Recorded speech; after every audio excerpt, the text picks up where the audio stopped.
Alright, everybody, we are live for this week's episode of the Safely Extreme podcast, where we discuss game design and game dev topics. I am Josh Blaser, and joining me as always, my co-host from Nexus Games, Sharky. How are you doing? Hello, I'm doing all right. It is daylight savings time, which means everything is thrown off by an hour right now. Yep. And of course, that threw Josh off by even more because, If it was still if we were on our normal time, I would be about 40 minutes early. Maybe what we should do is do that for the normal, like I think we need to just set your clock back by an hour in whatever time zone it is. That way you're 40, 10, you're anywhere between 10 to 40 minutes early instead of, 10 to 40 minutes late. All right. But we have, once again, another great cast for you this week. We're going to be discussing as our main topic kind of the basic steps to get started when it comes to crowdfunding a game. From, marketing it to setting up a demo. Yeah. And this will be, not a everything you need to know, because I meant kind of podcast, because number one, we don't know everything we need to know that you would need to know for your Kickstarter. And number two is that the cast isn't going to be that long. I mean, it's certainly going to be long. It's probably going to be 2-3 hours kind of thing. But if we were to tell you everything you need to know, this would be like what do you think, about a 20-hour video? Mm-hmm. Yeah. And a few TED Talks, too, I think. Yeah. But we still have a lot to discuss. So just catching up this week, I am in the final stages of my 4th book. I'm at the I hate everything I wrote part, why, and reviewing my entire draft. Why'd you write that stuff? Because I'm a masochist.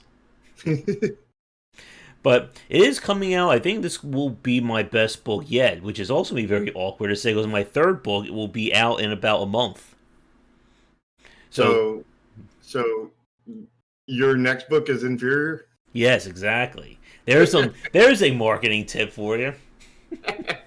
Just insult your work whenever possible, and people will buy it.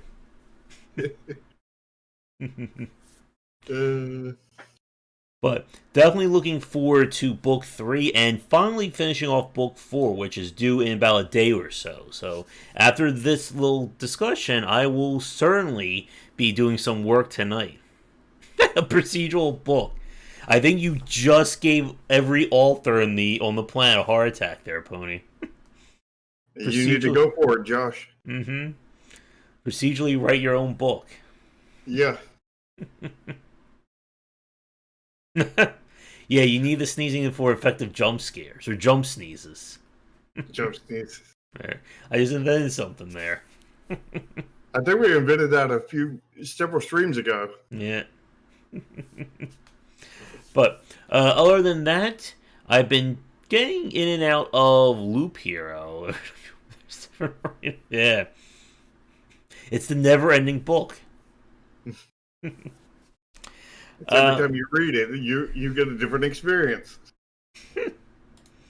Let me pitch that to the publisher, see if they'll go for that one. Yeah. I don't think there's anything like major that we played other than stuff like Wasted Naughts.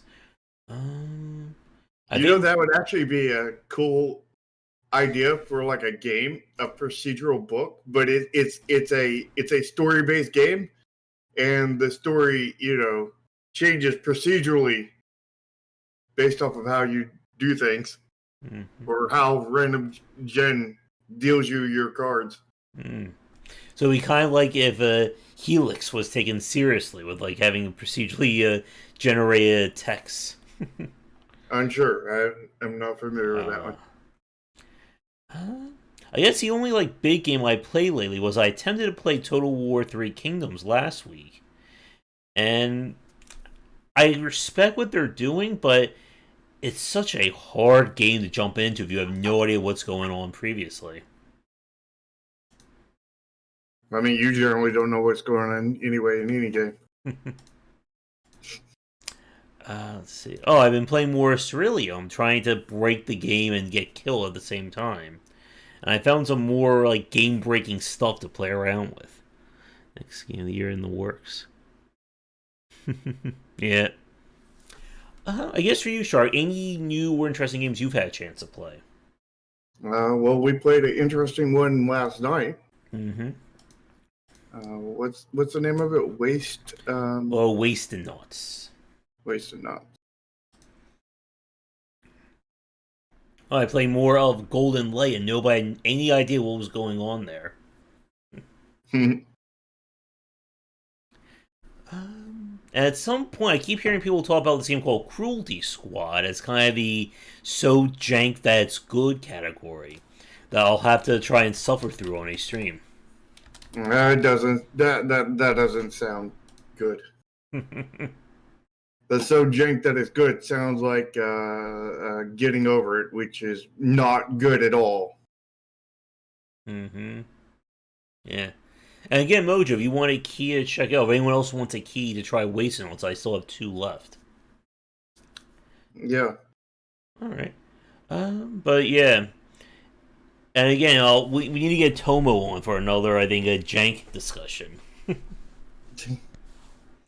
And we should have our roundtable, I think, next week. This week coming up is going to be busy with the book and everything. But I'm hoping to play Alt F4. There we go. And Hat in Time. I played that one originally, but we just replayed it a little bit again this week. Very strong game, but I think at some point we need to have a more concrete chat about the differences between iterating on an idea and just refining an idea. Because I feel again that a lot of indie devs just stop at the refinement part, or sometimes they may not even get that far. Yeah, a lot of them don't. Sadly. Yeah. Mm-hmm. Oh, I got a juicy post for this week coming up, talking about kind of what is considered long-term success for an indie dev, and that's going to break a whole lot of minds when I say what I think a good metric is. Mm-hmm. Does it keep on making money? Oh, it's beyond making money. Money is that's the short-term goal. We're talking about how to grow as a business. No, I mean like continue to make money continuously. Yeah. How about procedurally make money? One day you earn $1, next day you earn $100, then you earn 2 cents. I may have described the YouTube way. Well, that way has been around for the longest time. It's called you take a seed, you take a dollar bill seed, and you plant it in the ground and grow a money tree, and then it procedurally generates money out to you. Nice. Where do we get money trees from, or money seeds? You've got to go buy one. From the Get Good store? Yeah. Procedurally skipping lunch. Mm-hmm. All right, but before we just start on a procedural rant for the next hour, I think let's get started on our main topic, and that again is talking about how to get started when it comes to crowdfunding. And when we're talking about crowdfunding in this way, we're discussing ways of earning money besides a publisher. So, if you get yourself a publisher, this is not a discussion for you.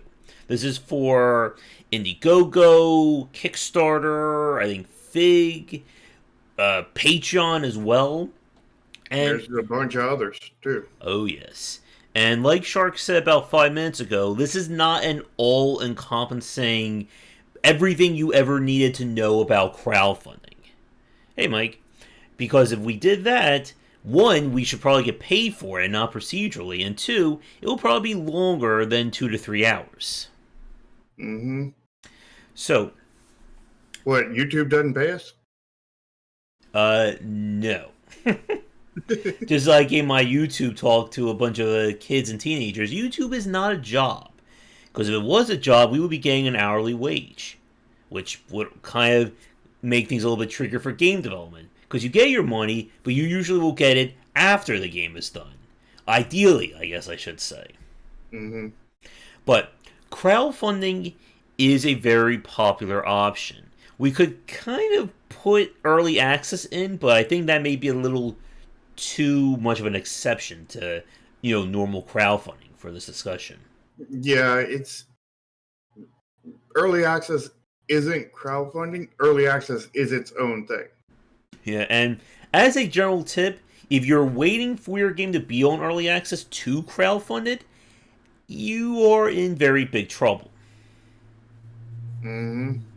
So, one of the things that we've been seeing is that this last month or these last few weeks that we've actually had a chance to see some really solid crowdfunding campaigns and crowdfunded based games. Shark and I just played last night Wasted Naughts, which that is going on early access as of, I believe, the 24th. So, or maybe the 23rd. So it's either 9 to 10 days away from the time of this taping. And we also got to play, what was it? The Greatest American Circus, which was another crowdfunded deck builder. Let me see if I can get the actual name up. The Amazing American Circus, I'm sorry. And both of these games look to be really solid titles, which the Amazing American Circus, that succeeded on its Kickstarter, and fingers are crossed for Wasted Naughts. Mm-hmm. And they both look like really solid games, but what is it that we need to know in order to crowdfund?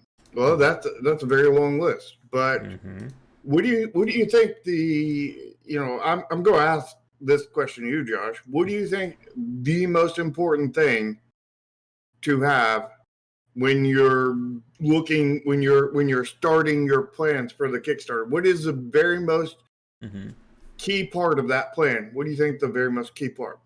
Yeah, I think like step 1 or maybe step -1 is you need to have something to show people, as in something that is playable. You need to have actual in-game content out there. And when I don't think it has to be playable, but it would be good to be playable. Yeah. But if you don't have something playable, have a lot of video, kind of thing. And and whatever you show, whether it's the playable version or the video, it needs to be highly, highly polished and basically finished content. What you want to do is show off finished stuff and don't show off the unfinished stuff. Yeah. And while I think playable is very useful, I think that does help sell a lot of games. You can't be at the stage of your game where you literally don't have code done.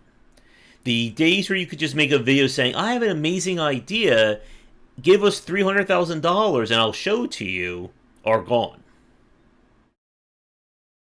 Yeah. I wish I had some code right now. Yeah.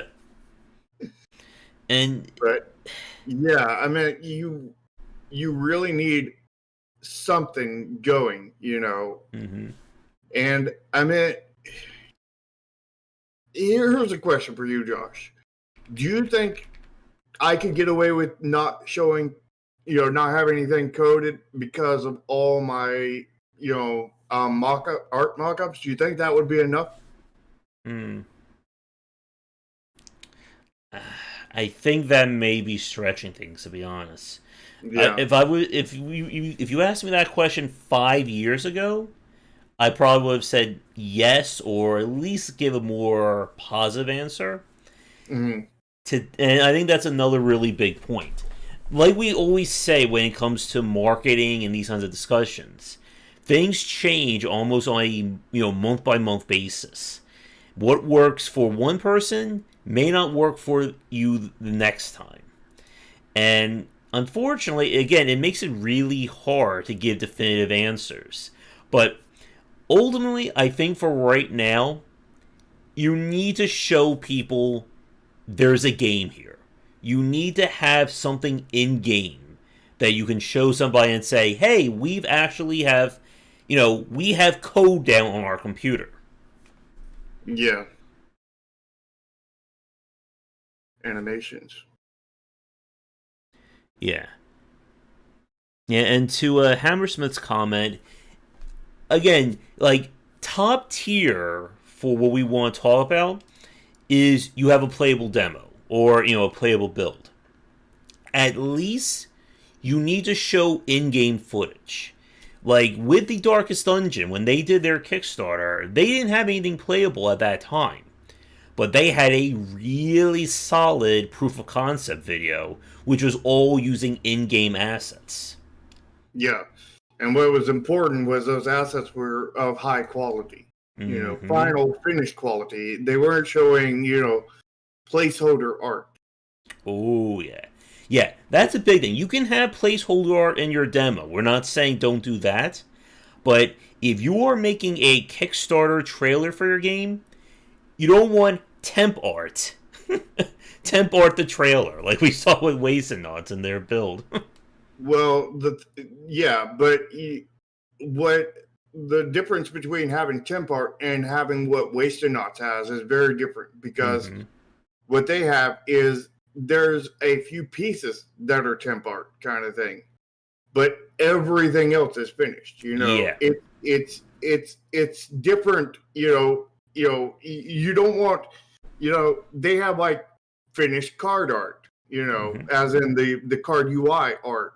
They have the main character art done. They have characters done. They have the only thing that we've seen that they were lacking art-wise in there was the images on the cards and animations for some of them. But like everything else was done in 100%, and you definitely want that. You want as many things done in 100%. You want to only leave a few holes in places where it's viable, because like those are only little bitty pictures that when you play them they become bigger and then animate and all that other stuff, and but like you don't want too much temp art, and I think they have the maximum amount that I would ever suggest for a like Kickstarter or any other kind of crowdfunding.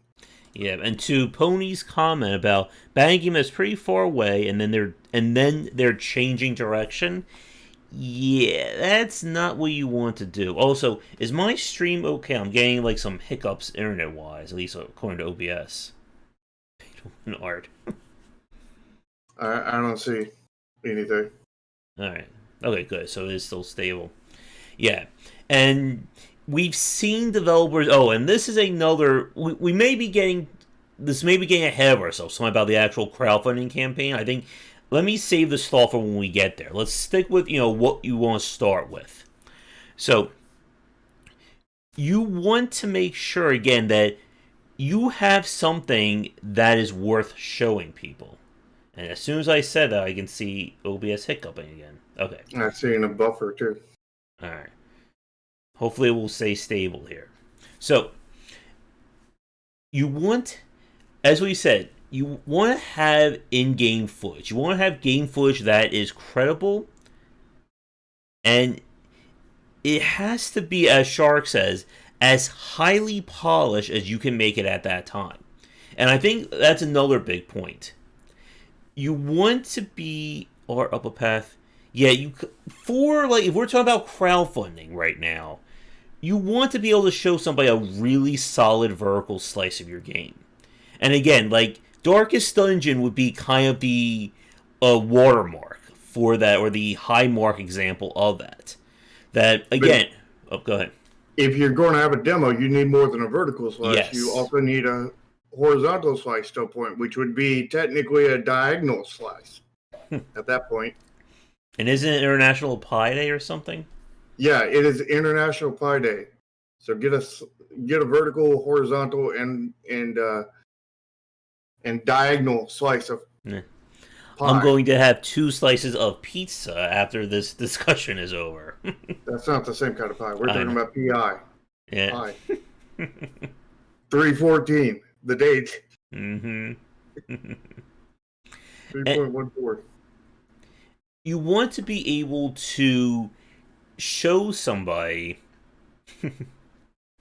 again, enough of your game that they can walk away knowing, what am I paying for? What am I donating my money for this title? Oh, no, not pineapples. And Yeah, you gotta have pineapples. Pineapples, pepperoni, and onion. You'll thank me later. if Trust I me, don't, do I it. will really blame Shark on that one. Do it. You'll thank me later.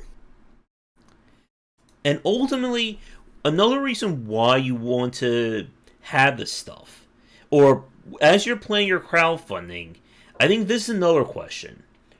When should you start planning a crowdfunding campaign?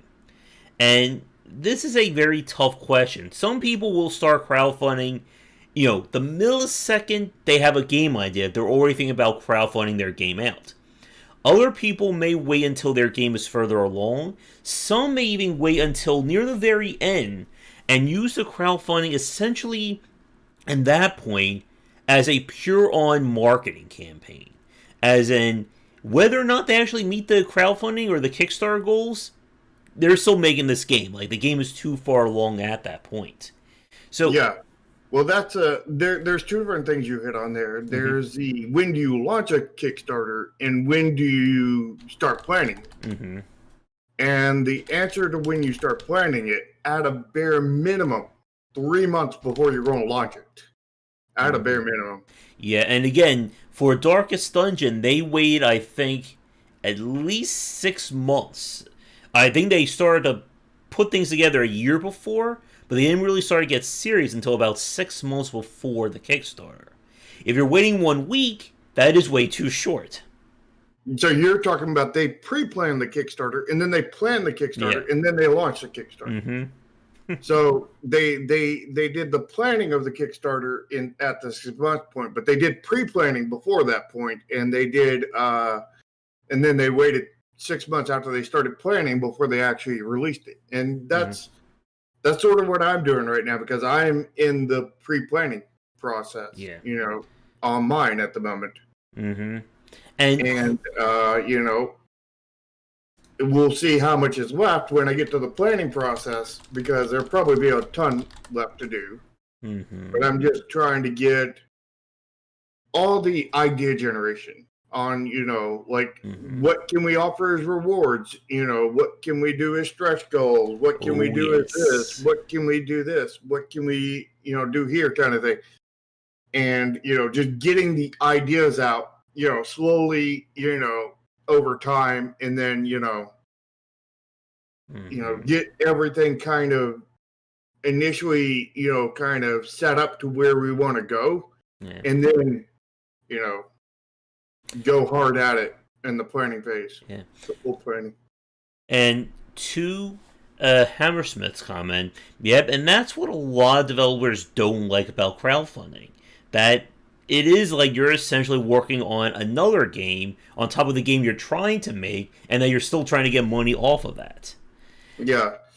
And when you release the Kickstarter and it's a month long, expect to have the Kickstarter be your full-time job for the next month, and expect it to be probably a half-time job from that point forward.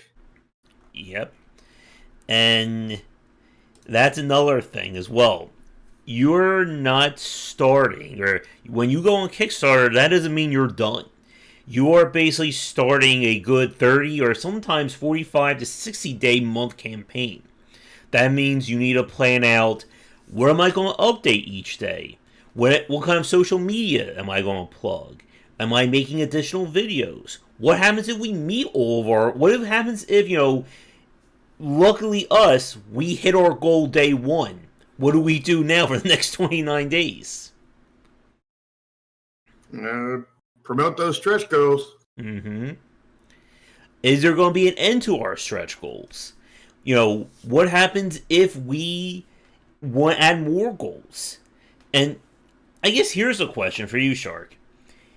Do you think a developer should plan for these kinds of weird situations? Like, what happens if they do hit all their stretch goals within, like, the first week? What happens if they don't hit any stretch goals? Like, should you have contingency plans in place for this? Oh, yeah. Yeah, you should definitely plan. You should plan for your plans. Mm-hmm.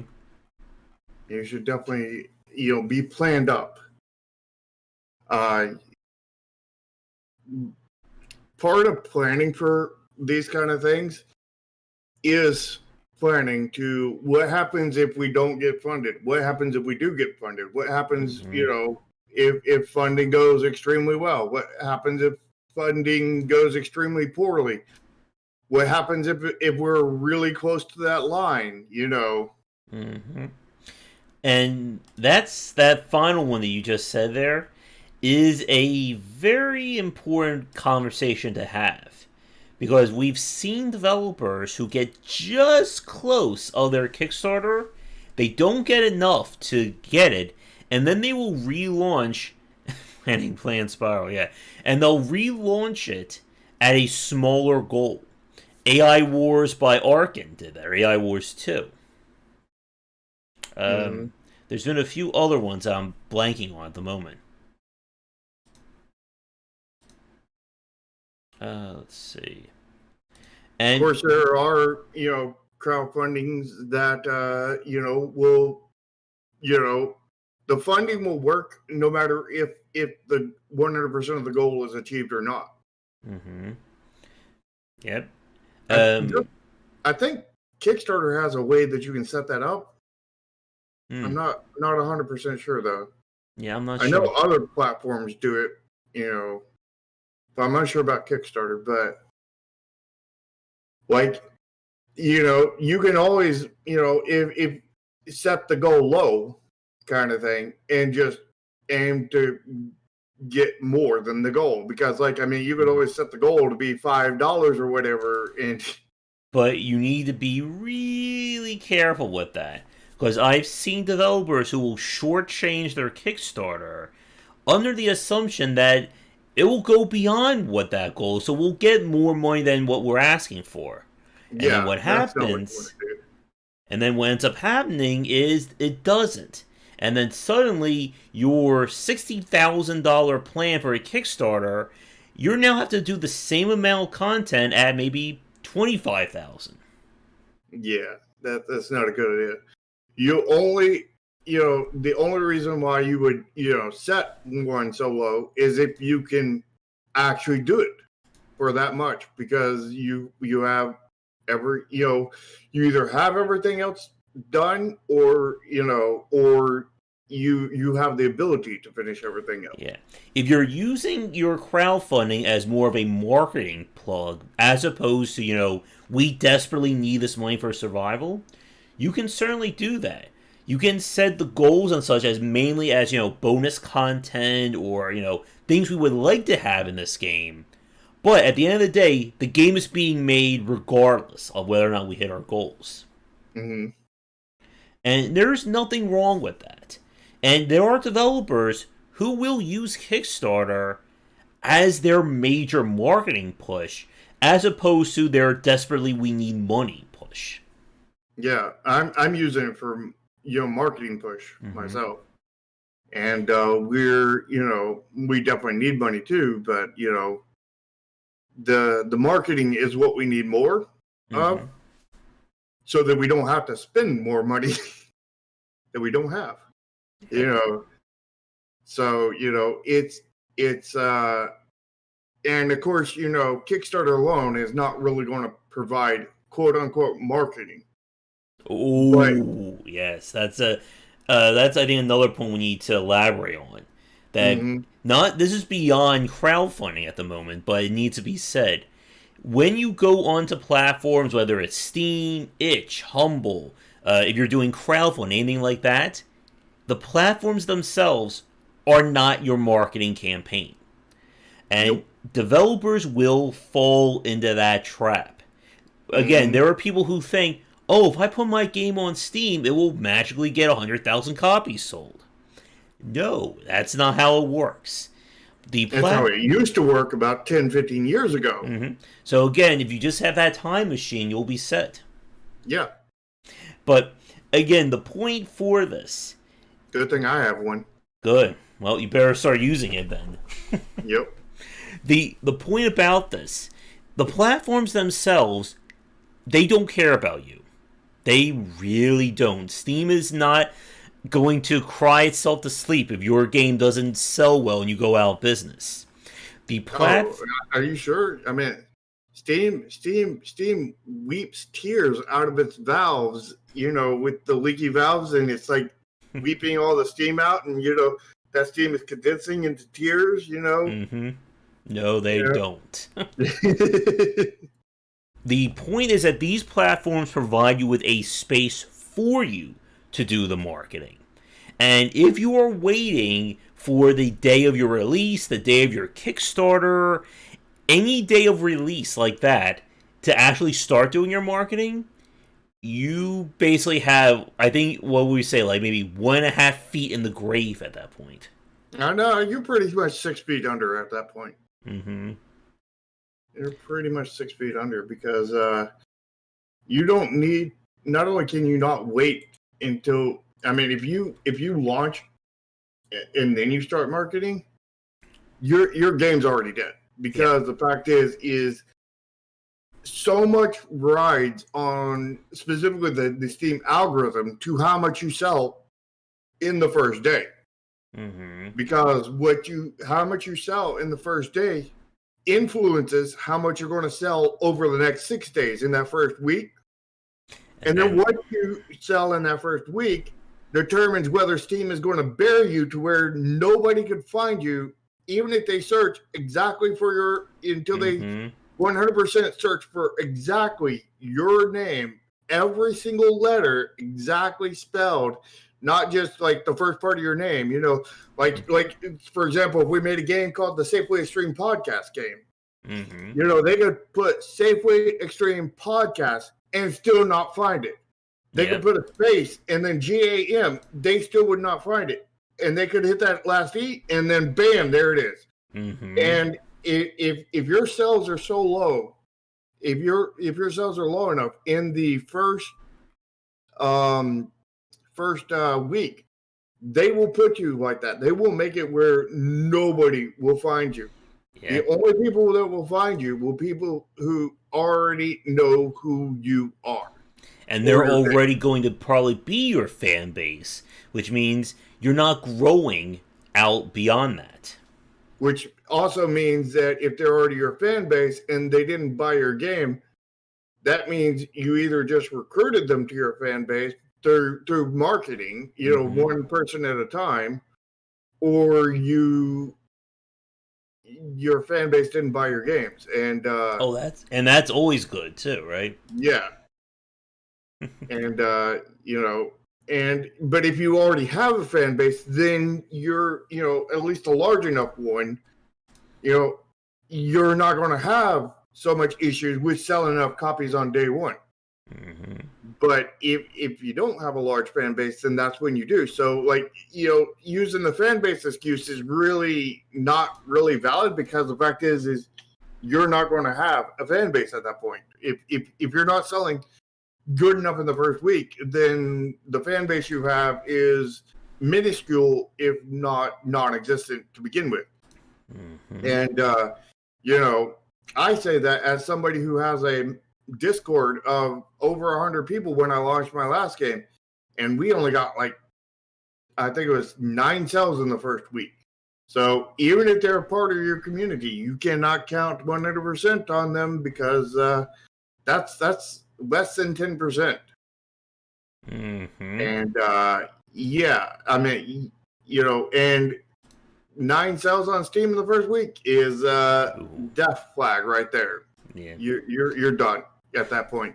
I'm sure I can count everyone in my Discord to buy 10 copies of each of my books, right? Oh yeah, 1,000%. There we go. Yeah. And like to what Shark just said, like I'm looking at a few of the indie games that were sent to me that were just released. Some of them have like 4 sales after a week. Some have 0 sales after a week. Are you talking about reviews, not sales? Uh, Reviews, yeah, Yeah. yeah. So there's like very little there, and Yeah, you need a review score on your first day to have any real shot at, having any kind of success. And it takes 10 to get that, mm-hmm. which 10 reviews normally takes about 300 sales Oh in yeah, today's market. Although in the market of 2 years ago when I released my last game, that was 500, yeah, not 300. And keep in mind that's kind of the bare minimum yeah. to even have any kind of fighting chance. Yeah.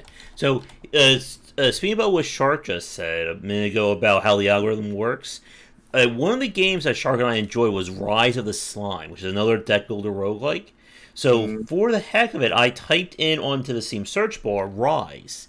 Doesn't show up at all. I type Rise of the, nothing. It's still not showing up on the algorithm because it's not high enough. You have to go all the way to Rise of the and then S in order for it to show up. So the chance of somebody finding that game organically or Steam recommending it is minuscule at this point. Yep, and that was a really dang good game. And it is sitting at right now 50 reviews on Steam. When did it come out? About 2 years ago, October 2019. Youch. Yeah. That game has failed so hard, and it's so sad because that was a really, really good game. Mm-hmm. Just like other Sharks game. Vision Sulfur said. Yep. Which, let's see. That is sitting at right now. Oh, it went up to 33 reviews. It was sitting at 10 for the longest time. All of your marketing has gotten a few more reviews. Mm-hmm. And how long has that one been out? Since January of 2019, so a little over 2 years. Mm-hmm. And here's the sad part about this, and this may be getting a little off topic, but I think it kind of needs to fit here. If your game doesn't have at least 100 reviews in 2 years, it is most definitely a failure. Yeah. Your game needs 100 reviews in the first week. Mm-hmm. Because if you don't get 100 reviews in the first week, then Steam probably is going to bury you. Oh, yes. I can't remember what the actual number was, but there was a number that seemed official, and of course Steam denied it and everything, but there was a number, I think it was something like 30,000 wish lists. If you did not hit that number of wish list or something along those lines, then Steam was pretty much guaranteed to bury you. Mm-hmm. Because they would bury you based off of the wish list you got before you even started selling the game. And bringing this back to crowdfunding, the biggest thing you have to understand about all this is how momentum works. That once you start doing things right, ideally you'll continue to do things right and you'll continue to build momentum. And if you do everything properly and things start working out for you, it becomes less likely that you will fail. And again, there's something that I always say when we talk about marketing and these kinds of discussions is that a lot of developers don't understand the work that goes on behind the scenes. They'll look at a game like Darkest Dungeon or FTL or even something like Double Fine and think to themselves, okay, one day Darkest Dungeon just went on Kickstarter, they got hundreds of thousands of sales, and now they're successful. That's all they did. They didn't do anything else, and Darkest Dungeon just magically became a success. Oh yeah, it's that Bioware magic. Just take this little, needle here, inject it in your veins, and then you have Bioware magic, and you can go Poof, there's a game. Poof, there's sales. And there's Poof, multiplayer too. I'm AAA, and that's all you need. It's just a little injection needle. Inject yourself with some of that BioWare magic, and you're good. Mm-hmm. Until you start making weird facial animations and releasing, games like Fallout 76 and games like Anthem and all these other games that supposedly BioWare magic and other similar magics have failed on. Yep, and if you missed the news, Anthem is now officially kaput. Officially. Mm-hmm. Unlike the officially that was, a few years ago. Yeah. Which is unlike the officially, a couple years before that. Mm-hmm. And you need to be able to think about things long term if you want to succeed on a crowdfunding campaign. That means when you're going into it, what am I going to show? How is a page going to look? What's my video going to be? What kind of art am I going to use?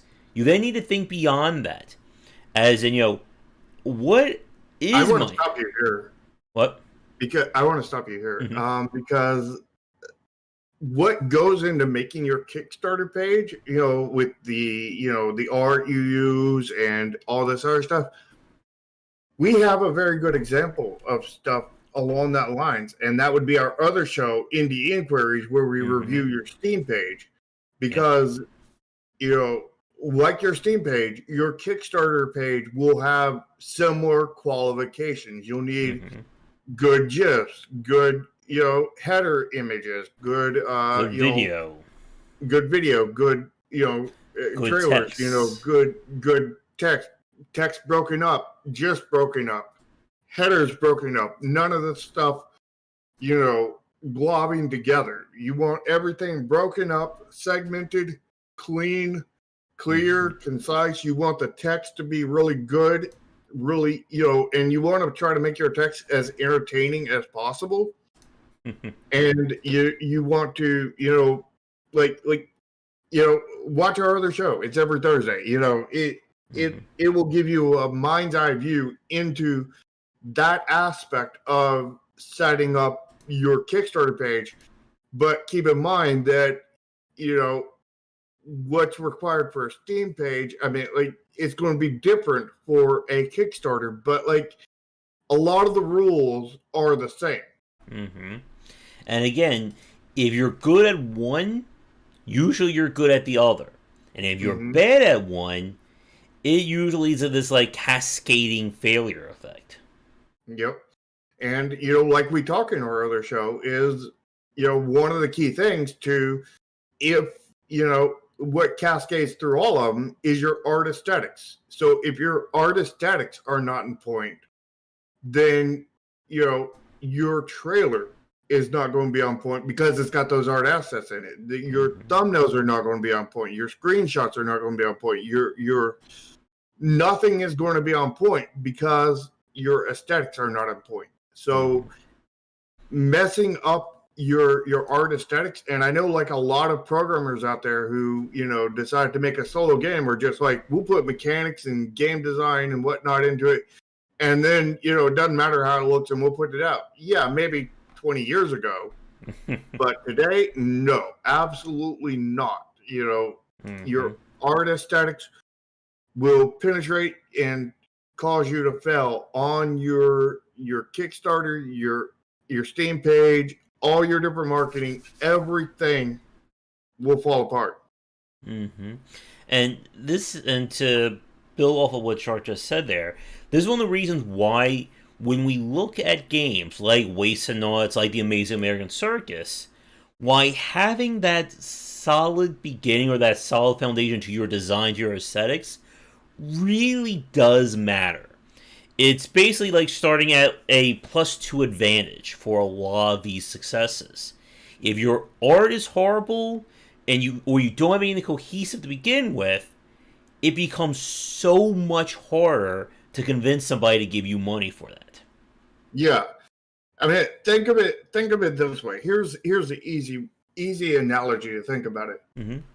if somebody tells you they invented time travel and they take you into their room and they show you a microwave with a few antenna coming off of it and whatnot, are you going to be willing to be like, yeah, you invented time travel, let me give you a few $1 million? Or are they going to need to, versus somebody who says, yeah, I invented time travel, and then they take you into this giant, warehouse-sized room with things that look way higher tech than NASA ever could dream of, kind of thing. And at least at this point, and like all kinds of stuff just going and moving around, all these cool, weird things. And it's like, whoa, what the heck is this? It looked like you had just walked into not only a sci-fi movie, but a sci-fi movie where things are not like, tiny and small, but everything is massive and like fully realistic kind of thing. Like, which one would you be more willing to offer the all the money in the world to? Well, let me tell you this. What I based that example off of was a little anime called in game visual novel called Steins Gate, and they legitimately created time travel out of a microwave. But the big one that the bad guys had, it didn't fully work, and but the fact is you would back the bad guy's machine because it seemed legit, and it did do time travel to a certain point, but it didn't fully do things because it turned everybody into jello after they went through, where the actual little microwave one actually worked. But nobody is going to fund the microwave. Everybody's going to fund the big, legit, fully, awesome looking one. Your art aesthetics have a lot to do with how people think about your game. It doesn't matter how real a thing is, where they had the real microwave working versus the semi-working, giant thing. The fact is people aren't going to get behind your microwave. They're going to get behind the giant, sci-fi thing, even though it works far worse. We see this kind of thing in like games like Lazy Bear games, because Lazy Bear games, like, their art is so on point. They have such beautiful pixel art where, and they sell tremendously, but their gameplay really, really lacks on 99% of their games. And a lot of things lack in there, just not the art, where we talked about it earlier, like Vision Soft Reset and Rise of Slime, to where they really excelled in the gameplay. They were amazing gameplay, but like Vision Soft Reset did not have the aesthetics, that a Lazy Bear game did, because if it did, it probably wouldn't be sitting at 33 reviews now. It'd probably be at 3,300, 33,000, 33 million reviews by now if it had Lazy Bear art in it. And when you present something on Kickstarter, you need to present your Lazy Bear art. And to Hammersmith's comment, how cohesive does it all need to be? Again, you need to be able to show somebody that you know what you're talking about. If you're putting out a trailer and every image is basically temp art to be done later, people are going to be wondering, what the hell are you trying to do here? No, people are going to be clicking off the page after they see the first one. You don't want temp art anywhere in a trailer. And, and in gameplay, you want it to a very, very minimum. And if you do have a demo or something playable, the core gameplay loop needs to be done, basically. I need to know when I'm playing this, what is this game going to look like, a year, 5 years, 6 years down the line. And some people may be thinking, well, that just sounds like way too high of a goal. No, that is like the bare minimum. If your core gameplay loop of your demo is fundamentally different than what you're promising in your game, you have a lot of problems coming your way. Yep. A lot of problems. You need things as solid and as mapped out as possible, as well as anything that you're not going to run in the final, unless it's just a tweak to, unless it gets tweaked in the final, like this character,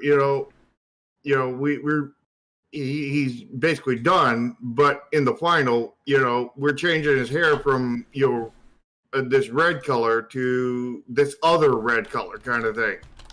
Mm-hmm. Or something along that lines. Like it needs to be finished art. It doesn't have to be 100% finished art, but it needs to be, 99% of the way there kind of thing. It needs to be super polished, super out there.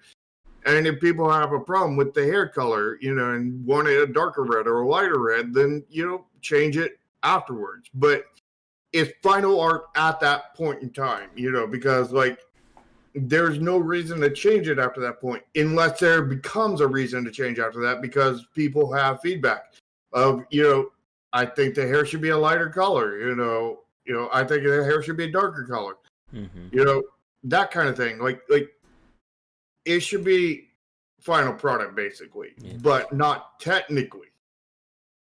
There we go.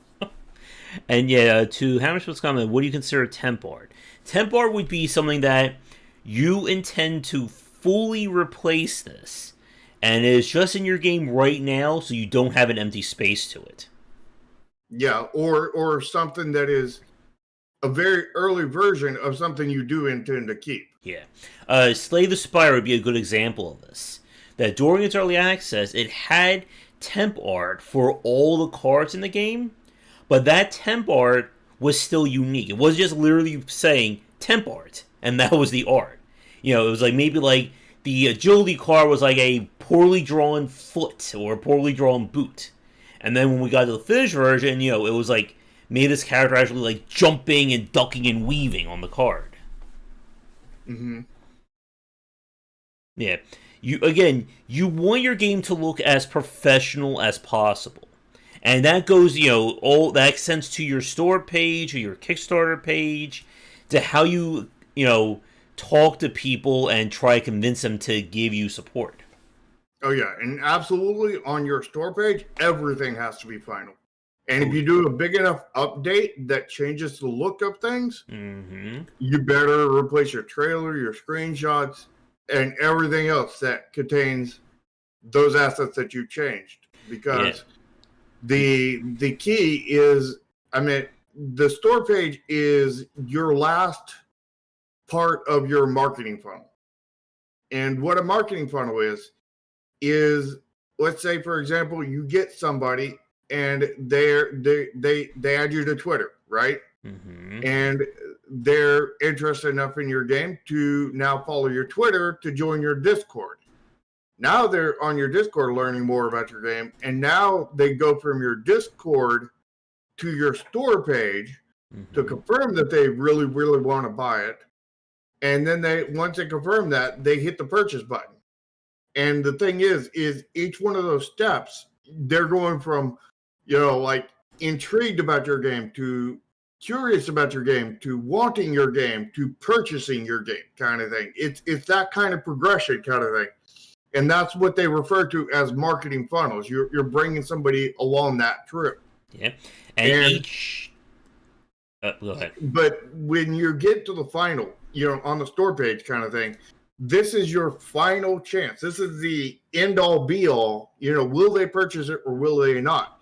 So you need to throw out the best of everything you have on that store page. And the best of everything you have would be your new stuff. So if you completely redid, I don't know, 20% of the art in the game, then you want to do that. If you do redo any part of the art or any part of polish or anything, if you make anything visually look better, not programming, you can program whatever you want, and unless it's a brand new system, then it doesn't matter. But And it may not even matter on a brand new system on your store page, because, I mean, you can't really tell too much on your store page. I mean, you can certainly update it in the description down below in the About This Game page, and maybe provide a screenshot or a GIF down there, but you probably don't need to update anything in your trailer or GIFs, but you may, depending on what it is. But the fact is that you need that latest art, the latest polish, the latest whatever on your store page in your top area with your screenshots, your trailer, all that. Because, like, in our other show, we talk about, that, it goes down in order. Your thumbnail is the most, the one that gets you onto that store page, unless it came directly into unless it came directly from your Discord kind of thing, and then they're going straight to your trailer. Then you got your trailer, and then you've got your screenshots, and then the About This page, and then maybe they'll go, to other stuff after that. But that's the key kind of order. Yeah, if you can't hook them at step 1, they're not going to stick around for step 5. And this is, again, like another big point, like to what Shark said about these kinds of sales funnels, is that each time you're asking somebody to go somewhere else, that is another hoop for them to jump through. And people don't like jumping through hoops for stuff. So you need to make sure that each one of these things is as polished and as amazing as you can. And if you're not, you can lose them. So if, let's say, for instance, that you want to do... Let's say you're trying to get someone to visit your page on Kickstarter and support you. So you make a Facebook tweet. And the Facebook tweet looks horrible, and you use broken text, the link doesn't work. Well, nobody's going to click on your Kickstarter. And you need to be able to make sure that everything that you put out, or you officially put out, again, posting something on Screenshots Saturday on Twitter is not the same as having it on your official store page. You need to make sure that everything that you consider to be official is as high quality as you can make it.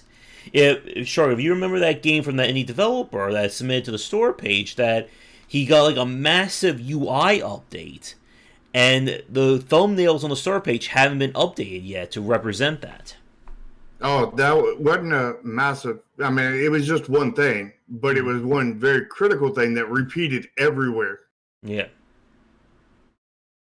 Yeah. And again, you want your game... You want everything that you do to be as high quality as possible. Because if it doesn't, then you are losing fans somewhere along the line. This is why when I do marketing for Game Wisdom, that I stick with technically YouTube, the main site, Medium, and Twitter. Because those are the 4 places where I'm the strongest at. If I want to add, Facebook, Instagram, all the other stuff the young kids are using these days, it begins to dilute that for me. Now, maybe someday, if I had, people working with me and a marketing team, yes, I can do all that. But if I can't consistently put out a standard of quality everywhere that I'm promoting myself, then I'm shooting myself in the foot.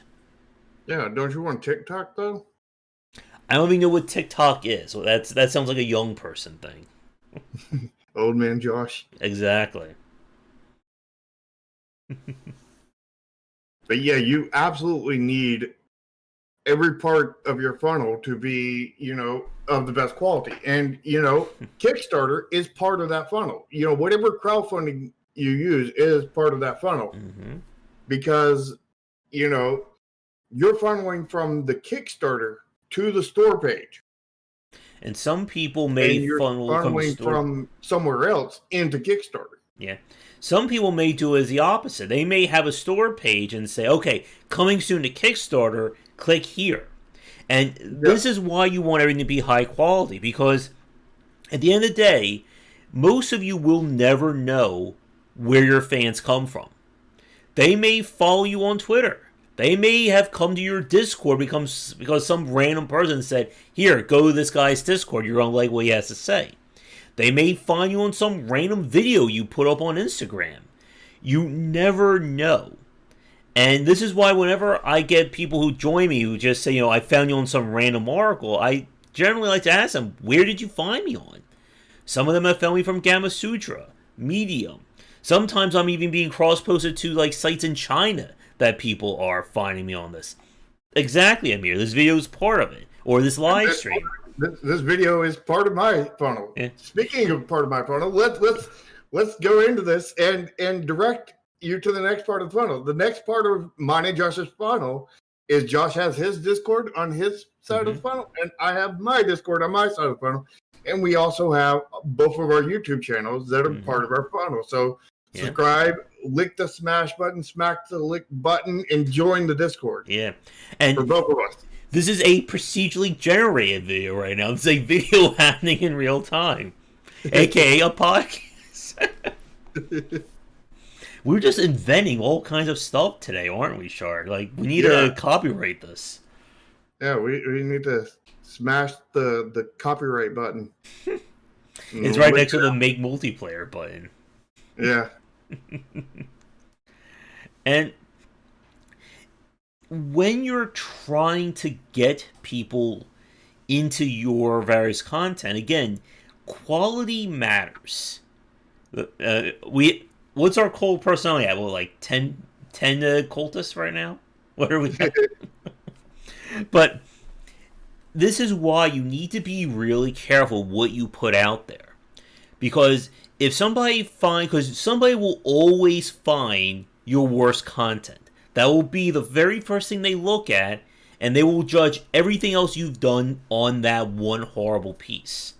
Which is exactly the reason why you need to be very careful about what you post to anything that Google will pick up. Ooh, yes. Because Google will pick up the oldest thing and list it under images for your game. So, that's one reason why I like keeping a temporary name, a project name, called my current one Project Triad for the longest, and now it's officially got its name of Neon Continuum. And, therefore, anything that's linked to Project Triad will not necessarily show up it'll probably show up when you search Neon Continuum if you scroll down far enough, but it won't show up at the top result. You'll see stuff that is under Neon Continuum, which I've only posted, polished stuff, and I've also only, tried to post as many things that do not go on Google, kind of thing. Like you post videos, YouTube videos and whatnot, live streams, videos, and you're only going to find thumbnails and such like that on there, and that's all highly polished and everything and custom to that video kind of thing, rather than actually part of the game itself. You only see about the game inside of that video, which Google is far less going to pick up on, if at all. Yep. And it is very tough when you're trying to market your stuff like this, because you need to get the word out there, ideally as soon as you have something you want to show people. And this is something that I say to a lot of developers who submit games for the weekly indie showcases, that when they send me something, I say, are you comfortable with me showing this off? Because this, whether you like it or not, is going to become part of your search algorithm. Even if somebody is... like what I did. What was that? Unless you do like what I did and have the project name. Yeah. Because Josh showed off a video of Project Triad and in the initial form. And that will... Go ahead. And that was not aesthetically pleasing. But it was really solid gameplay, I think. Wasn't it, Josh? You tell me. It was totally pay to win, though. And to build off of that, if somebody searches Neon Continuum on YouTube, they're not going to find that video for a very obvious reason. There's nothing linking Neon Continuum to that Project Triad video. Now, if I were to go back there and change it, and say, this is the pay-to-win horrible version of Neon Continuum, that would be a different story. But that would still depend on YouTube's algorithm picking that up. So you need to, again, be very aware of what people are seeing. Now, in today's market, like, again, if you send me your game and it is a horrible looking game and I make a video about it, people are going to find that when they search for it. And if in some strange situation I'm bigger than you, my stuff is going to come up first. And people aren't going to see your amazing complete art redesign that you did if it's 50th on the list. Mm-hmm. Or even like, 10th, because you won't be on the screen. They'll have to scroll down. Which there's like 10 or so videos they can see before that. Mm-hmm. Which by, probably the first or second one, they've probably seen enough. Mm-hmm. And, yep, that is always that nightmare about this. You are either in the top 5, we could say, or you are a millionth compared in other people's minds. Yeah, if you're not in top 5, you don't exist. Which is exactly the reason why, this is a separate topic, but this is exactly why you can't, grow a fan base on Twitch. Because the people who know will scroll all the way down to the bottom and find new streamers and whatnot and support them. But as each one of them supports you, you'll go higher and higher off that list. But once you get just far enough off the bottom, nobody new shows up ever again. And, but if you already have a sizable audience and you go to Twitch and everything, and then it'll just, shoot you through the roof and you'll grow out the yin-yang kind of thing. It amplifies what you have. And it buries if you don't have anything. So, and this comes to, and this is relevant because this is part of your marketing that, and part of your funnel that will go to your Kickstarter. Because if you're doing a Twitch stream to tell people about your Kickstarter or whatever, then, if you don't already have a fan base, then you're not going to go anywhere on your Twitch, which means that your Kickstarter is not going to have any input from Twitch, basically. Yeah. And this, again, is one of the things I learned when I do my Patreon, that my Patreon definitely has not grown as high as I wanted. And part of that problem is that I put out the Patreon went up, I think, like 2013, 2014. That was a very, very long time ago before even I had any close amount of fans. And like Shark said, everything amplifies everything else around it. If you have a really solid Kickstarter, it should drive traffic to your store page. If you have a really attractive store page, that should attract people to your Kickstarter. And all this stuff is meant to amplify. And this is one of the reasons... It's a bunch of snowballs. It's a snowball effect. And, if you need one snowball to amplify the other. And if you have a yellow snowball, it's not somebody did something to that yellow snowball, that I can't say on YouTube. If you have that yellow snowball, then that's going to turn people off. They're not going to want to touch that yellow snowball, and they're going to be out. Where you may have a pristine white snowball somewhere else. And people will be definitely interested in that one, but they're not going to get to it. If they follow that white snowball and they get to the yellow snowball, then they're going to be turned off and leave.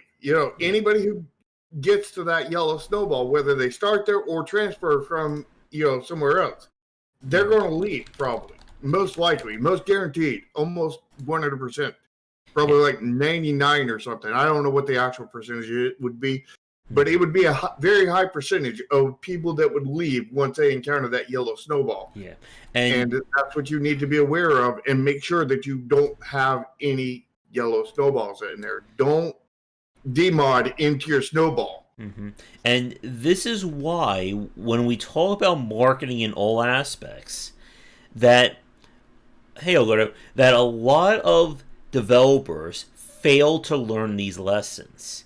That they'll look at big name successes on, Kickstarter, on Steam, on Humble, whatever, and they'll think that they did nothing to earn it. Or if I just copy Darkest Dungeon, My game will get 50,000 reviews and 100,000 copies sold, and I'll be successful. It's the same thing with the whole World of Warcraft MMO bus. If I just copy World of Warcraft, then the marketing is done for me, right? Yeah. If I'm a solo indie developer, then I can obviously do the same thing Stardew Valley can do. You can make a No Man's Sky as a solo developer, right? Yeah, absolutely, 1,000% sure. You know that you can't. Yeah. And the point about this is that a lot of people, when they look at these successes, they see the result. They don't see the work that goes into it. And when developers put in this work, as Shark just said, it is the snowball effect. And YouTube, Steam, Google, they love, their algorithm absolutely loves to see continued success. Because if you're successful, it means they're going to promote you more. If they promote you more, it means you're going to succeed more. And if you succeed more, guess what? They're going to keep promoting that. And Yep. it's why we use that term, the rich getting richer in this aspect. That if you have an amazing, fantastic, oh my god, this is the best damn Kickstarter anyone has ever seen, most likely that's going to translate into a really solid Steam sale. And those really solid Steam sales are going to translate into more success. And Yep. the Success begets success. yeah. And this is why when we look at developers who continue to succeed, it is very hard for them to fail. Clay Entertainment, even with their quote-unquote lesser selling games like Invisible Ink and Hot Lava, still did really well compared to a lot of other indie games out there.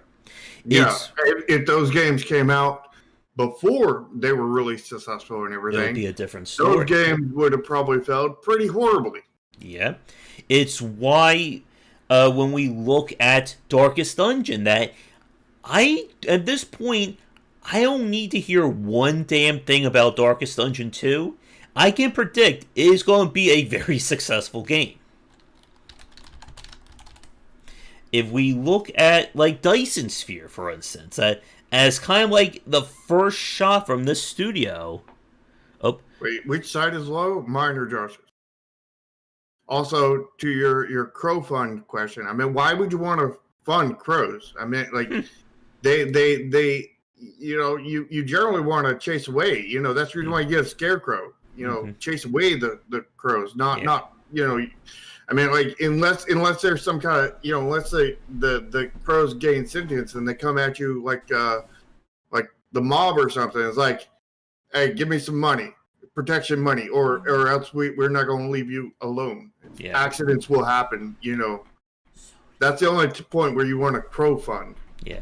Like, if we look at something like Dyson Sphere, for instance, that for Dyson coming out, it already has 30,000 reviews. That game and that studio has some amazing momentum going forward. And like we said, you want to keep this momentum going. If your Kickstarter succeeds, you want to promote the hell out of that. And if your game does really well, you want to shout that from the rafters that people want to know about this. And as we've said, there should not be a weak link in that chain. If your Kickstarter is amazing, your Steam store page is amazing, and your Twitter promotions are horrible, you basically just took a hammer to your kneecap there. Yep. Now then, to what El Gordo says, I don't think there's any way that I can change the volume as a whole, other than moving your volume slider up. You could. I think I have yours somewhat high. No, he's talking about the whole stream. Oh, then just raising. You probably have to raise up your volume, my volume. Yeah, but right now they're already close to peaking. Yeah. Always the fun, I know. Yeah, my voice is like right on the edge of yellow. And I'm afraid if I make it any lower, then I start being like whisper level. Yeah, mine's right on the edge of red. Mm-hmm. Again, I don't trust anybody. The you know we don't have people watching us right now. It's just all bots. Yeah, we could say whatever we want right now, and nobody would stop us. We could say, that the Earth is flat, and I can prove it. There's a game called Eco, and you can go around the Earth, and you can dig all the way down to the bottom, and you can prove that's flat, even though it looks round. Wait, so real life isn't like Minecraft? Nope. Damn. I mean, it is. It is. I mean, And to Will's point, I think that kind of goes back to what I was saying earlier, that wherever you kind of, plant your flag in terms of social media, you need to do that really well. Like for me, I'm really debating just canceling my Facebook because I really don't use it all that well. And I know people generally tend to find me on there from time to time, but I just don't have the time to really dedicate to it. So that's why I focus on Discord, Twitter, Medium, YouTube. yeah. And I focus on Discord, YouTube, Twitter, and Facebook. Mm-hmm. Because the way I see Facebook is I can just take my same exact tweets that I make on Twitter, post them there with some slight edits, and it's good. Mm-hmm. But like we've said, ultimately, wherever you are promoting yourself, you want that to be the best possible version. Don't wherever you're going, don't half-ass it. If you're not comfortable with Instagram, don't just put stuff up like your C squad, your C level material on Instagram. Yeah, you need to whole ass it, is what Josh is saying. Exactly. Half ass it, whole ass it. If you can't whole ass it, you need to haul ass. Mm-hmm. I'm trying to think if there's any other major points we haven't discussed yet, Shard. Let me think here. Well, we haven't talked about anything like specific, like rewards, goals, stretch goals.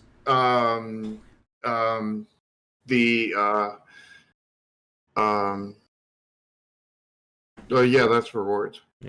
Yeah. So I think to kind of talk about that, and again, this is probably too big of a point, and we're not experts in like the marketing logistics side to get too far into it, but it does need to be said when you're planning out your crowdfunding, you need to look at how everything is going to work in this aspect. As in, let's start with stretch goals first, and then we'll go to rewards after that.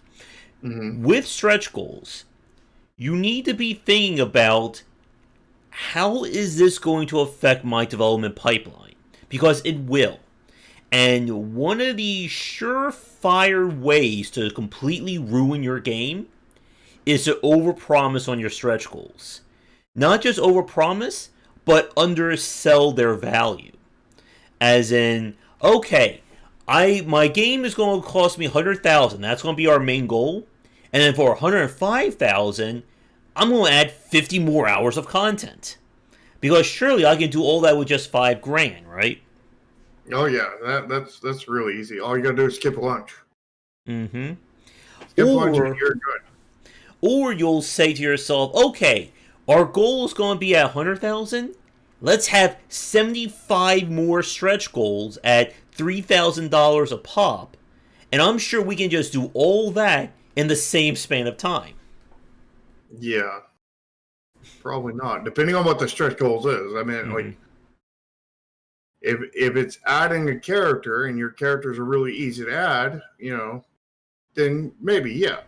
But if it's kind of like, we're going to add in 80 new classes with all custom art and animations with completely unique design on top of that will all be balanced together, not so much. Yeah. And you would also have to worry about having all those characters and classes and not making them feel samey. Mm-hmm.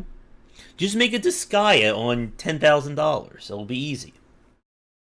Technically, I kind of already did that. To Will's comment about demos, I feel like that could be its own topic. That may be a little too big to get into here. What do you think?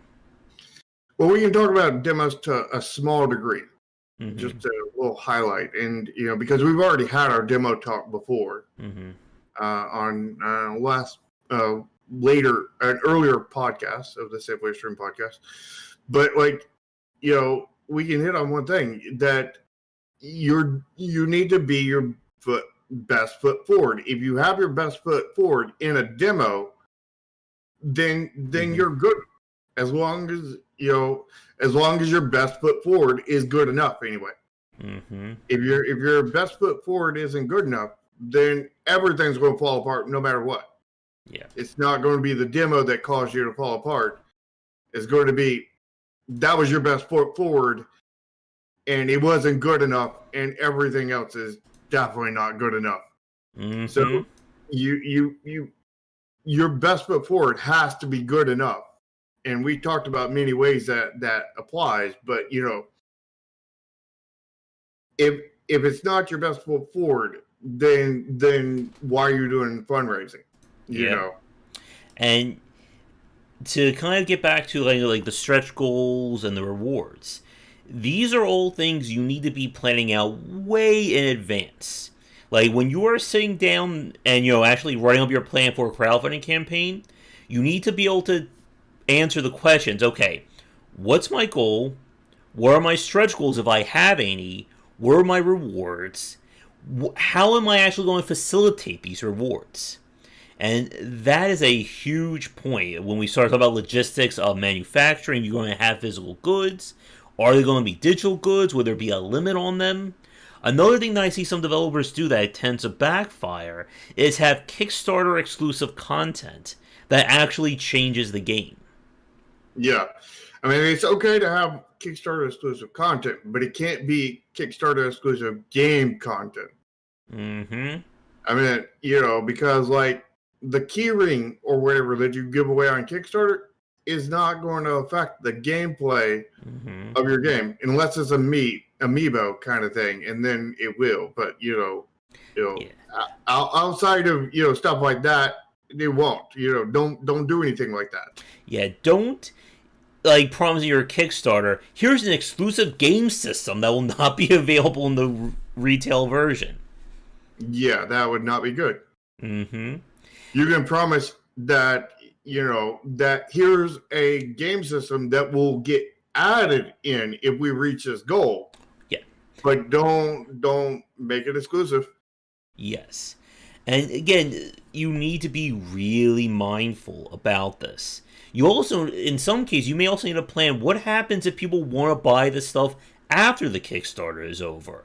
What happens if, let's say, your very cool biker jacket that you got 100,000 copies manufactured, what if there's 50,000 more people who want that? What if there's 5 people who want that?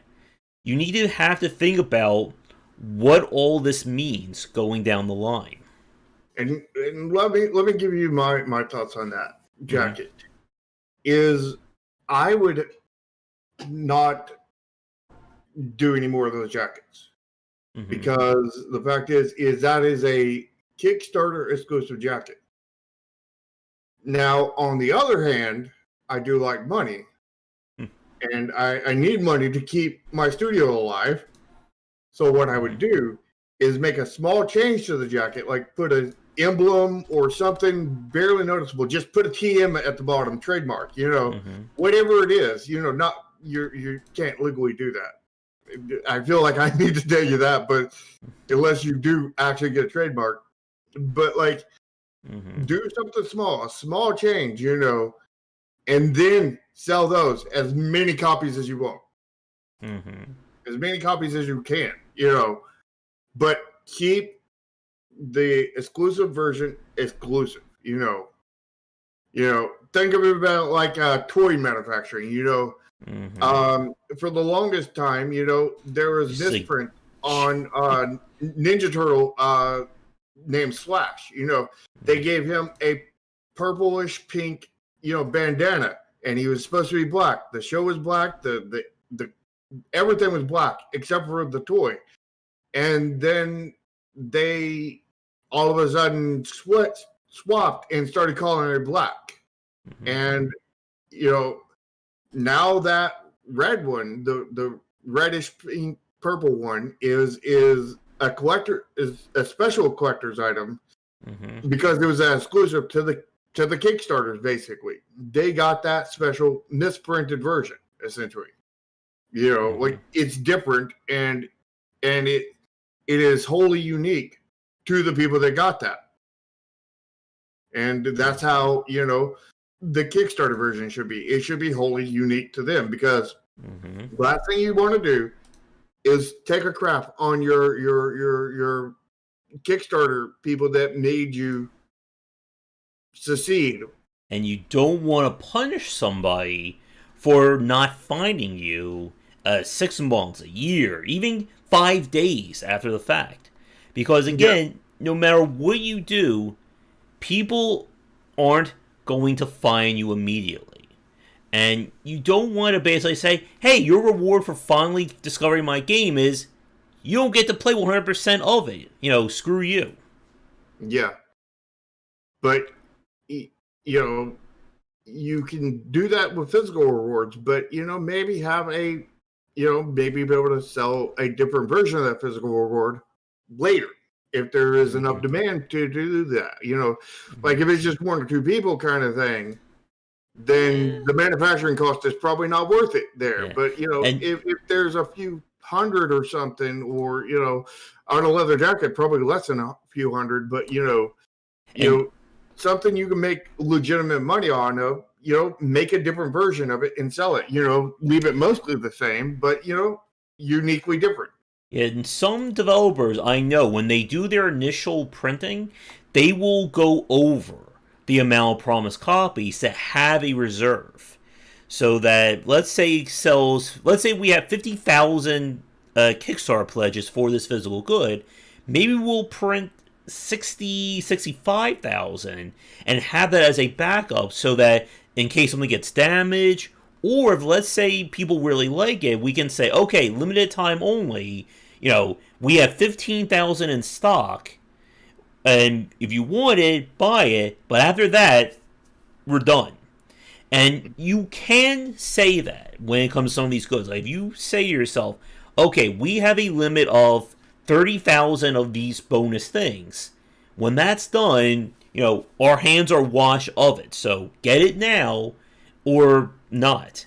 Now, if it's a digital good, that's a little different. I think Shark's example of, tweaking it slightly can help. Like what they did with Darkest Dungeon, where the Kickstarter skin of the Musketeer, that is forever exclusive to them.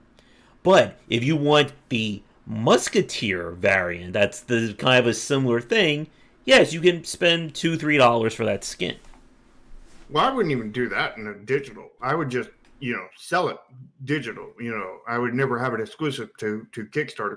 I'm just talking about making it different for the physical stuff. Mm-hmm. Because, everybody got this limited edition, leather jacket kind of thing. Now they can get the unlimited edition that looks basically the same, but slightly different, Yeah.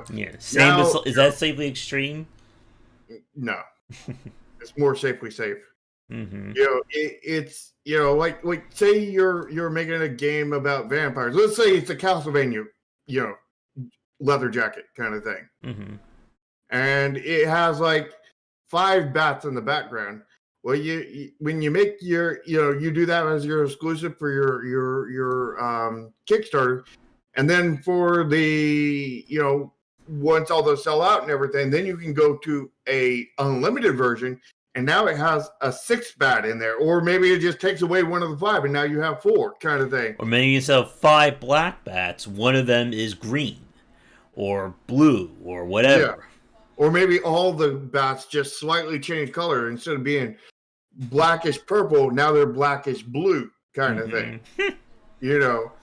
And it will look very much like the same jacket, but it will technically be different and will be exclusive to the Kickstarter. And, because you don't want to exclusive thing. But you also don't want to screw out a lot of people who want that and willing to give you money for it.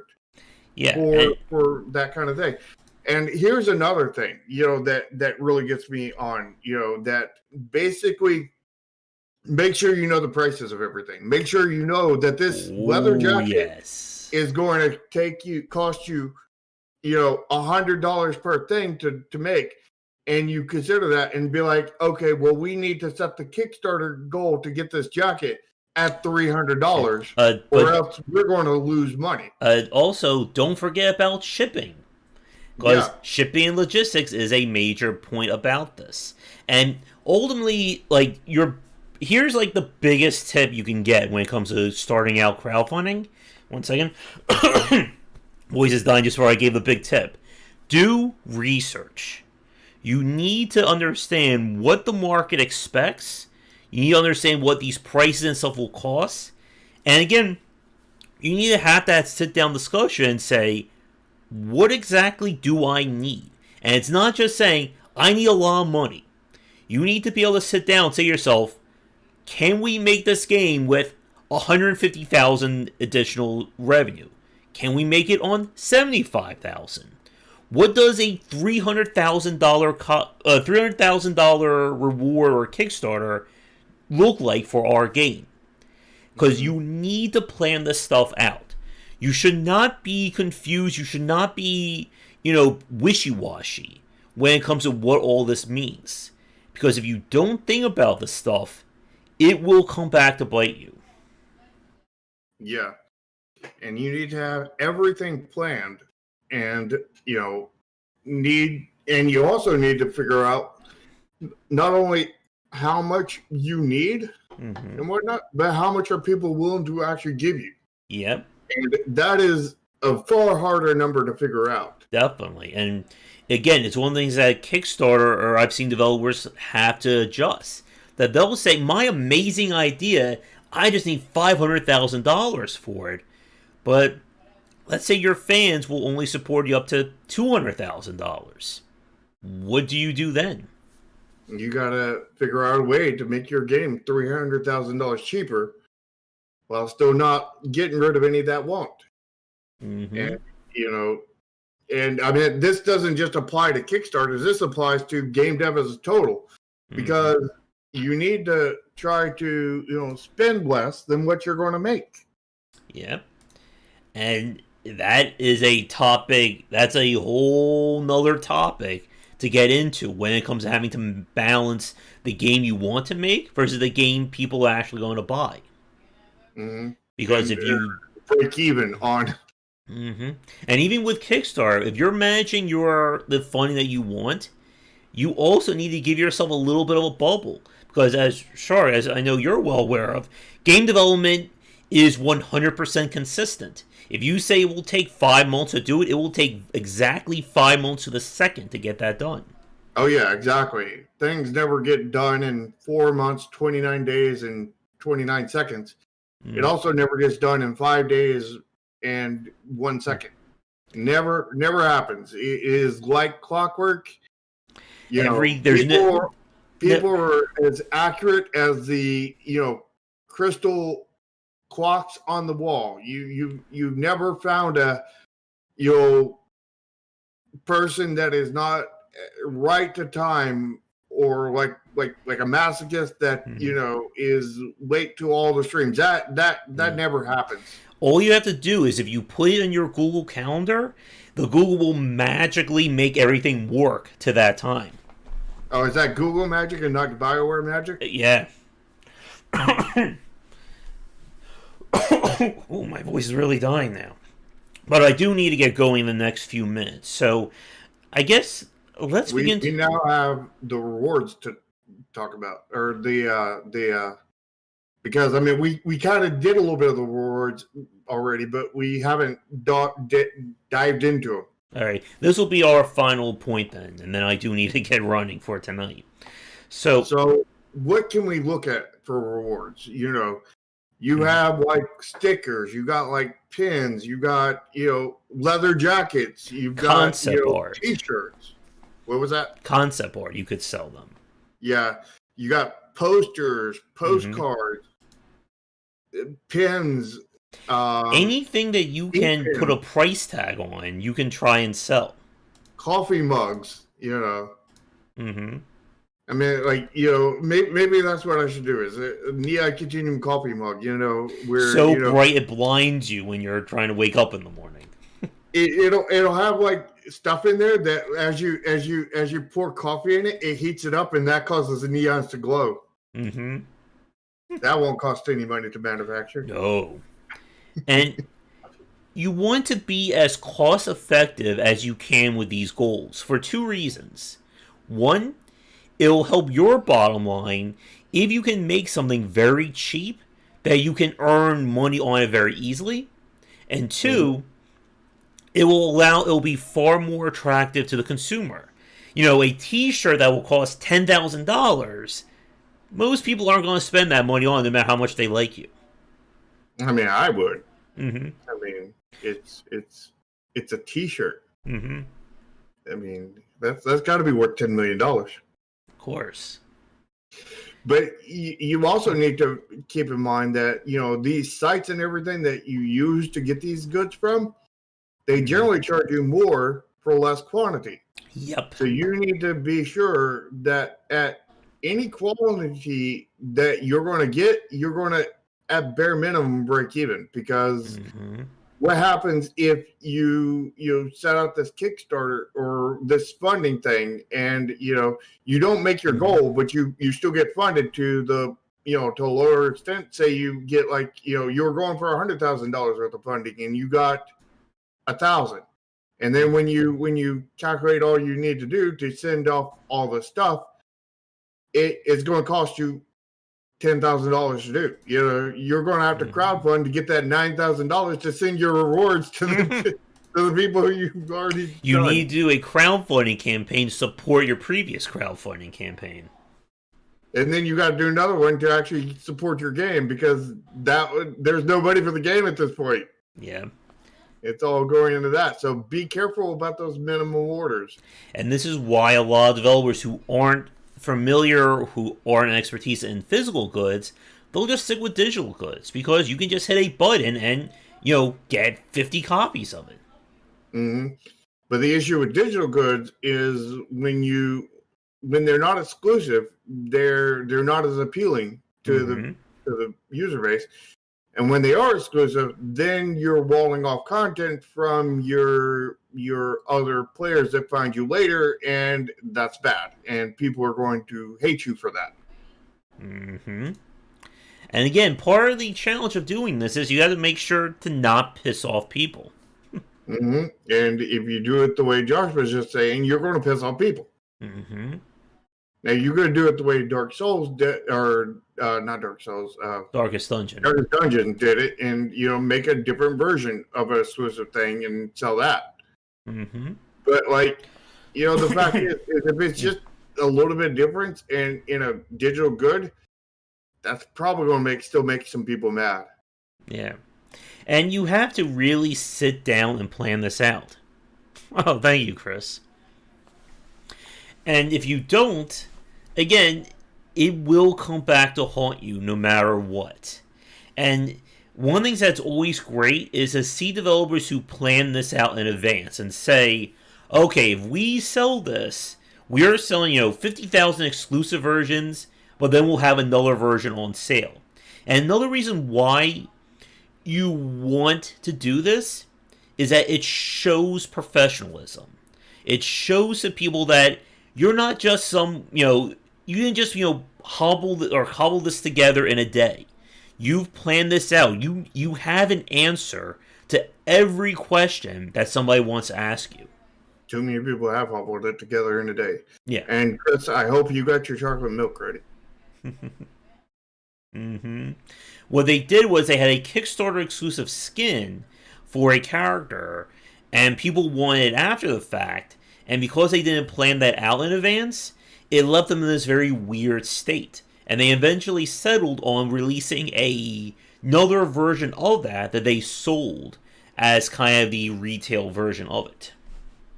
Mm-hmm. It was a slightly different version of that skin.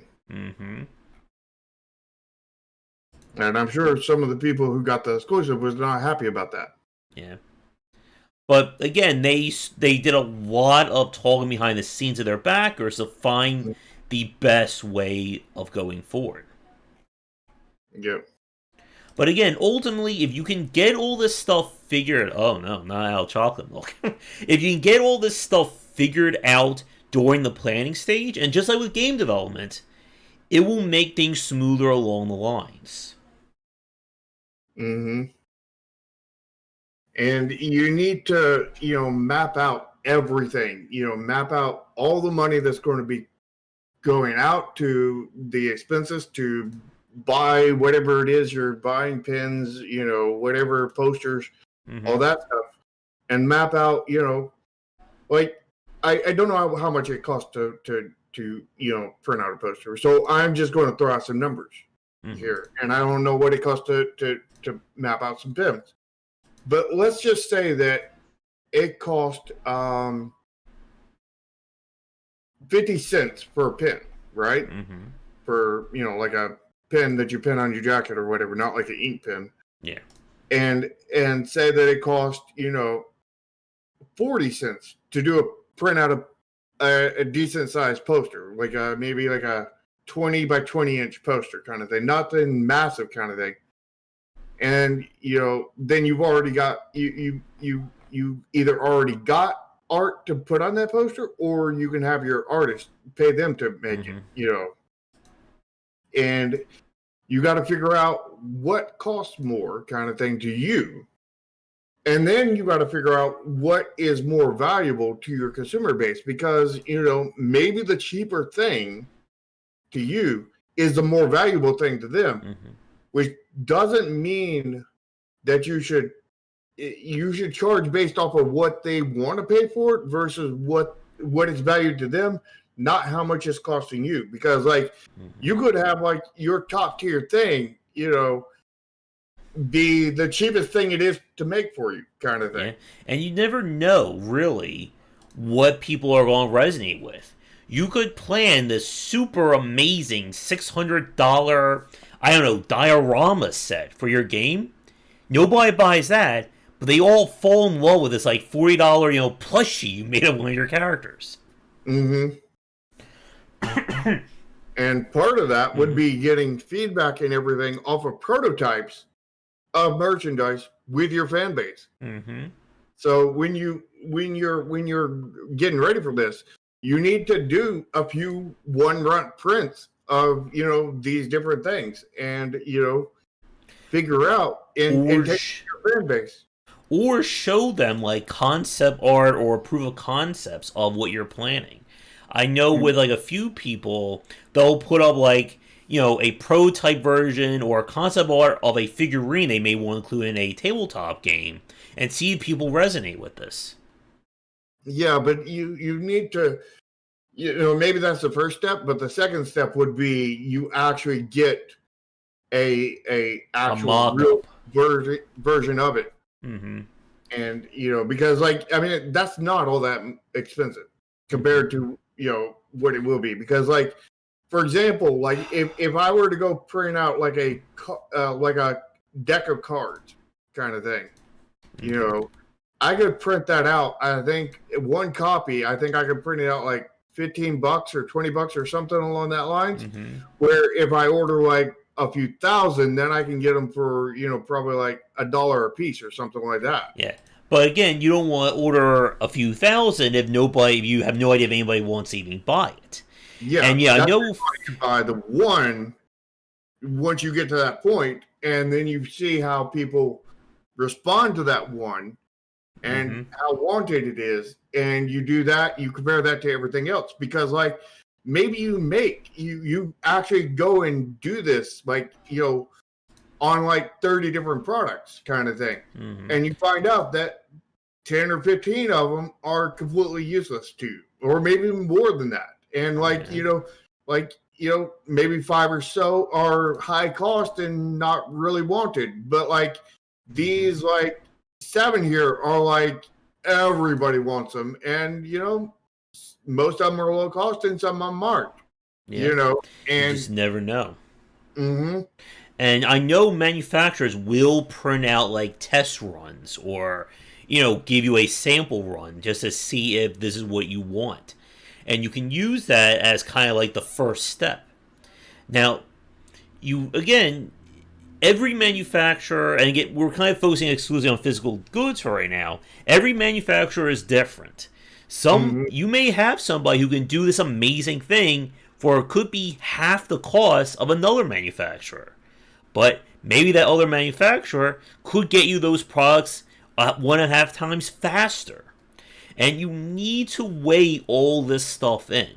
Because if you don't, you could have that situation of this is a horrible looking thing that nobody wants, or this is an amazing thing, but I literally can't get any copies of it for another 1.5 years because the manufacturer is backed up, and then maybe there's a trade embargo that's also causing issues.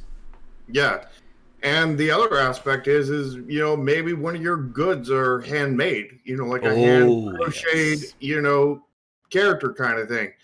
And, you only have one individual that can do that. And, that, let's just say that's a female because that's, generally who crochets.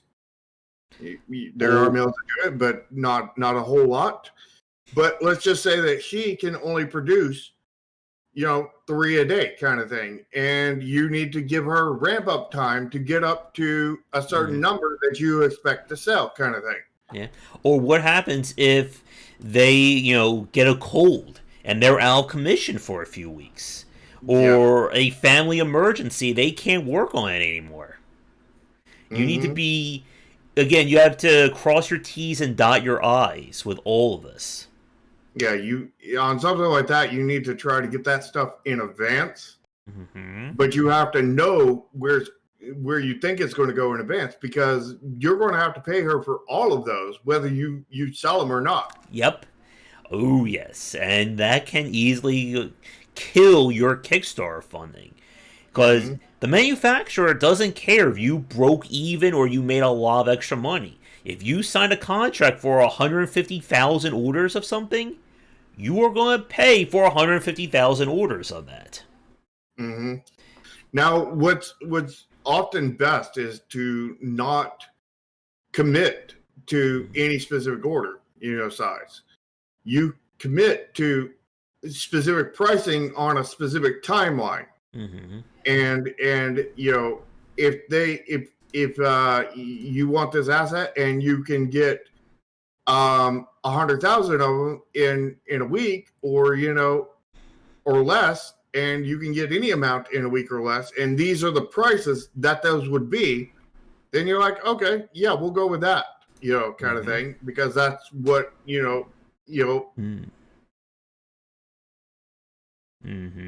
Yeah. But you got to be very careful on that. It takes lots of planning, lots of mapping out, lots of number factoring, and make sure that you ask for enough money to verify those rewards. Don't ask for, like if it's going to cost you $300 to get those rewards for the person, and it's $10-15 to support the best game. Do not the base game, not the best game, the base game. It's that's going to cost you. There's the game's $15. The cost is $300. Don't charge $315 for that. No. You need to make more money as you go up higher and higher tiers. Yep. And again, if it costs you, even if it costs $300 to manufacture, don't forget about shipping. Don't forget about tax. Don't forget about storage. These are all things that a lot of people don't think about until they are stuck. Well, you need to think about that at the beginning, because some of these places will handle your shipping and all that stuff for you. But when it comes to manufacturers, most likely they're just going to ship it right to you. So I hope you have, the space for 50,000 jackets in your backyard. It depends on who you go to, because Yeah. like some of them will drop ship, where you never actually see the good yourself. Mm-hmm. And this will be the final point that I do need to get going. There are places that explicitly handle logistics. There are companies that will do that service for you. Basically, all you need to do is just say, okay, these are the goods I'm sending you, these are where they go, and they will handle the rest for you. And some manufacturers have logistics built into theirs. Yes. Depending on where you go. Because like a lot of YouTubers use some of that for like their t-shirts and stuff like Teespring, I think, is a popular one. Yeah, where Teespring will, I think, they'll print off, any number of them, and they'll ship them straight to the person, and you only have to tell them basically who you're going to, but not all products are like that, and you need to be careful when you're shopping around for that, because if that's important to you, you better be sure that whoever's got it is got that, and if it's not important to you, you better be sure that you've got the logistics nailed down to handle that stuff yourself. Oh yes, and again, the storage room. Yep. To handle it. All right, but with that, I do need to get going. So here's, I guess, my final wrap-up point for our talk. Ultimately, there's two big things we need to understand about crowdfunding and all of this. The first one is that you need to plan ahead. You need to be able to show somebody that you have thought this through. And this is not stuff you wait until the night of your Kickstarter. This is stuff you need to be thinking the second you even consider the possibility that you might go on a Kickstarter or a crowdfunding. And to build off of that, the second point is you need to represent yourself the best possible way. If you are doing a Kickstarter, you better make the best damn Kickstarter that you can. If you're going to be on Steam, it better be the best damn Steam store page. And if you need help, watch our Thursday shows. If you're doing Twitter, Facebook, Instagram, TikTok, whatever, you need every funnel to be operating at 100% efficiency. Because you never know where somebody's going to find you. Again, people have found videos of mine and articles I wrote from 3 to 4 years ago, and that's the first thing that they associate me to. And while you can't exactly, again, without having time travel, you can go back and, magically improve all that stuff you've already done. But you want to be at the best possible version at that time. If you half-ass something, if you do something at lower quality, the lowest quality thing that you put out is what people are going to assume you are. Mm-hmm. I think that was a good wrap up. So, let's get into our second part of the funnel. Now that you've watched the show, sub to Josh's YouTube channel, sub to my YouTube channel, join my Discord, join Josh's Discord, follow, us on Twitter. Mine's at Nexus Games LLC. One. Don't forget the one on there. Yeah, the one. Nexus Games INC 1. There we go. And Josh's? GW Beiser. And, participate in our funnel. Join us, and, we'll, give you more great content like this. And you can, also follow my game, Neon Continuum, which hopefully is going to be the next big thing. And, And maybe I'll be the next big YouTuber. I'll be the next ninja. Yeah, you got to get good at Fortnite first. Yeah. And again, your YouTuber reactions. You never know where somebody's going to find you. So you want that content to be the best. And I hope everyone enjoys the stuff that I do 2 years ago, 3 years in the future. My amazing fourth book and my hopefully amazing third book that's coming out really soon. Yeah, and hopefully we delivered on a really good podcast today. One that is the best quality we can make. Yeah, and we will be back next Sunday around 4:30. And again, our Thursday shows are at 3 to 3:30 as a start time. So, With that said, everyone, have a great pie day. Everyone get some pie of any kind. At least it's 3.14. And come back for daily discussions on game design here and on game wisdom, where some of the art and science of games. Until next time, everybody, take care. Have a happy Pie Day. See ya.